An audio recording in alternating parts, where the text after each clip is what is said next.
Shalom jemaat Tuhan, selamat datang kembali di dalam Sapaan Gembala pada tengah minggu. Kita bersyukur untuk kasih setia, penyertaan, pertolongan, kekuatan yang Tuhan berikan sepanjang tahun yang tidak mudah ini. Bapak Ibu Saudara, pada kesempatan ini saya ingin membagikan satu kebenaran firman Tuhan dari Efesus pasal yang pertama, ayat yang ke-19. Saudara, di sana dikatakan, dan betapa hebat kuasanya bagi kita yang percaya sesuai dengan kekuatan kuasanya. Saudara, bagian ini adalah petikan dari doa Rasul Paulus bagi jemaat Efesus, di mana Rasul Paulus mengungkapkan kerinduannya supaya jemaat Efesus makin bertumbuh di dalam pengenalan akan Tuhan Yesus. Dan salah satu kerinduan Rasul Paulus adalah bukan hanya jemaat ini mengalami pertumbuhan dalam pengenalan akan Tuhan Yesus, tetapi juga mereka mengalami betapa hebat kuat kuasa Tuhan di dalam kehidupan mereka sehari-hari. Saudara, saya percaya ini juga yang menjadi kerinduan Tuhan bagi kita masing-masing. Mengalami betapa hebatnya kuat kuasa Tuhan di dalam kehidupan kita. Bapak Ibu Saudara, di Amerika ada seorang bapak tua, pemain akrobat yang sudah sangat terkenal. Dia berjalan dari satu tebing ke tebing yang lain. Dan dia mau menunjukkan kepada orang banyak bahwa dia bisa, dengan kemampuan akrobatiknya, dia bisa berjalan dari satu lereng menuju lereng yang lainnya di atas seutas tambang. Dan dia berjalan sambil membawa tongkat sebagai penyeimbang. Dan sebelum berjalan, dia berkata kepada orang banyak yang menontonnya, "Saudara-saudara, apakah saudara yakin bahwa saya akan bisa melangkah ke tebing berikutnya atau ke tebing ke seberang sana dengan selamat, tidak jatuh?" Maka semua orang yang menonton itu berseru dan berkata, "Yakin, kami percaya." Lalu si bapak itu berkata, "Baik, kalau semuanya yakin, saya akan berjalan." Saudara, dia berjalan perlahan demi perlahan. Sementara di bawahnya itu adalah air terjun Niagara yang besar sekali dan menganga. Sedikit saja bapak itu salah melangkah atau terpeleset, dia akan jatuh ke bawah dan mati tanpa pengaman. Maka dia berjalan perlahan-lahan sementara orang banyak menonton dengan menahan nafas. Mereka takjub, kagum, tetapi juga deg-degan. Apakah bisa bapak ini sampai ke seberang? Dia terus berjalan. Sudah akhirnya dia bisa sampai ke seberang. Karena memang bapak ini hebat sekali. Maka semua orang bertepuk tangan. Wah, semua kagum sekali.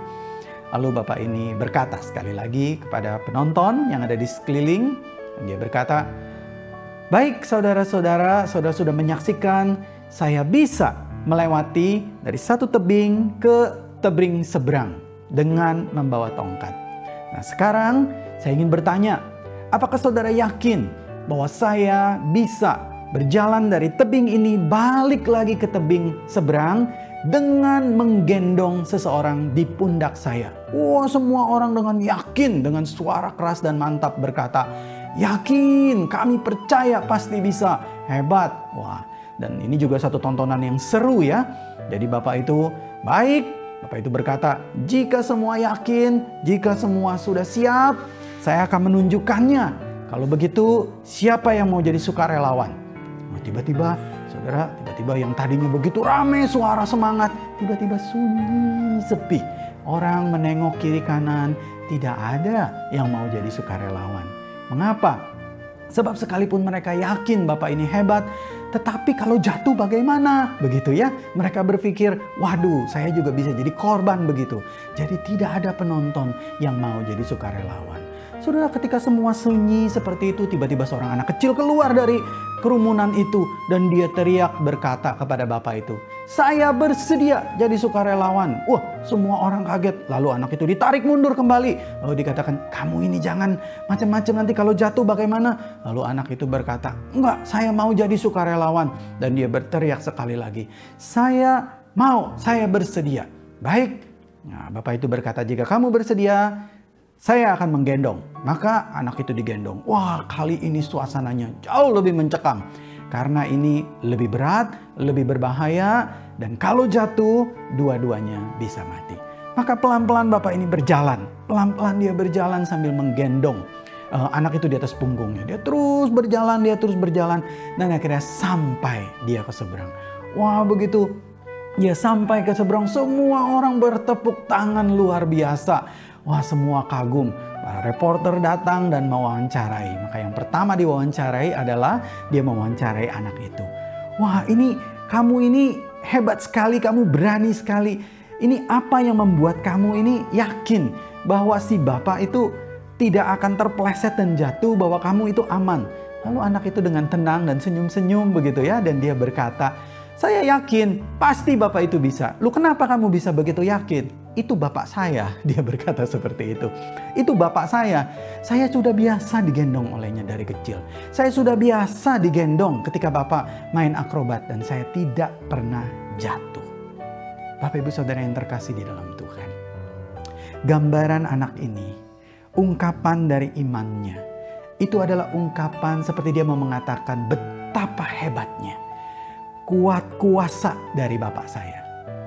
Bapak ibu saudara, inilah seharusnya gambaran iman kita kepada Bapa di surga. Dan inilah doa dan kerinduan Rasul Paulus, bukan hanya untuk jemaat Efesus, tetapi juga untuk kita. Ketika kita berkata kita percaya kepada Tuhan, maukah kita juga menyerahkan untuk hidup kita dan masa depan kita, untuk terus digendong dan ditopang oleh Tuhan, melewati hari-hari di depan dengan berbagai macam pergumulan. Kita mengalami betapa hebat kuasa Tuhan yang menopang kita, yang mendukung kita, dan yang membawa kita ke seberang. Bapak ibu saudara yang terkasih di dalam Tuhan, biarlah kebenaran firman Tuhan ini terus menguatkan kita untuk kita mengisi hari. Bahkan ketika menjelang memasuki masa-masa Adventus, kita mengingat bahwa Allah kita adalah Allah yang hebat, kuat kuasanya. Bapak ibu saudara yang terkasih dalam Tuhan, tetap semangat, tetap mengisi hari-hari dengan mata yang tertuju kepada Tuhan. Tuhan memberkati.